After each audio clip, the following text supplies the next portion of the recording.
Marvel! I'm Stan Lee. I've been writing stories for the young generation for the past 30 years. During this time, I think I've learned a lot about what young people think. More importantly, I think I've learned a lot about what young people are. We're going to try to present a voice that somebody will listen to. The voice is needed. We hope it will be ours.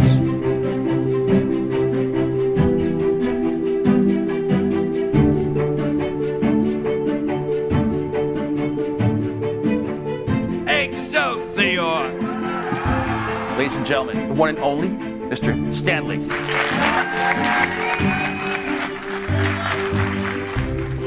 Stan was doing one of his panels, and they asked me to come up and just say hi to him. Felt a little goofy, but I came up, I shook his hand. I think the microphone caught it, but I whispered in his ear. I said, hey, they just wanted me to come up here and shake your hand, but while I'm up here, I want to say thank you. You saved my life. Because the life that I have today, there's a direct line to that first comic book to here. Well, Stan's best creation was always Stan.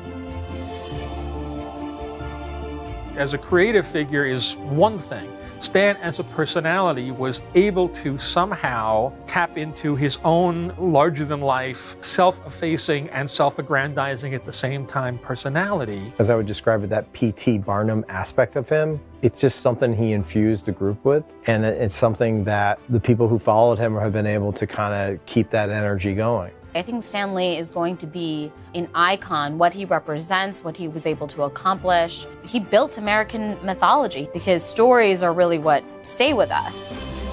Those characters that he created and what he infused Marvel, the brand, with have always shown through. Even if they have superpower, they have to be believable.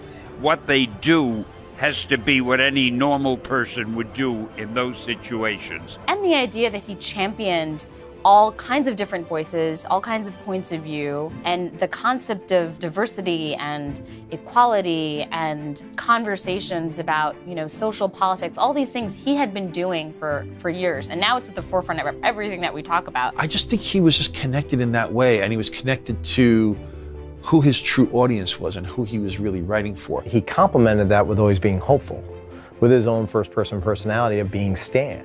My earliest memories of Stan were reading those soapboxes. You felt like he was talking directly to you and no one else.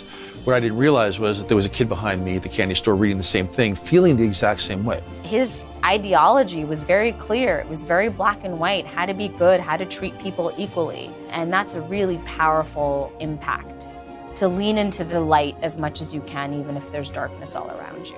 In writing the soapboxes, I used to just talk to the readers, anything that came to my mind, just to make the books not seem like something cold and aloof and something you buy and you throw away. I wanted them to feel buying a Marvel book was like visiting an old friend. Without that, we wouldn't be experiencing the success we had today. People like that, creative geniuses like that, you can't help but walk away learning lessons. They have a way of delivering messages that just resonate with those of us who have followed his work and followed the characters he's created. He made it feel intimate and that anybody could belong to it. We're really lucky to have him really define us, because it's really given us something to move forward with. There will never be a world without Stan Lee. He's the heart of the Marvel Universe.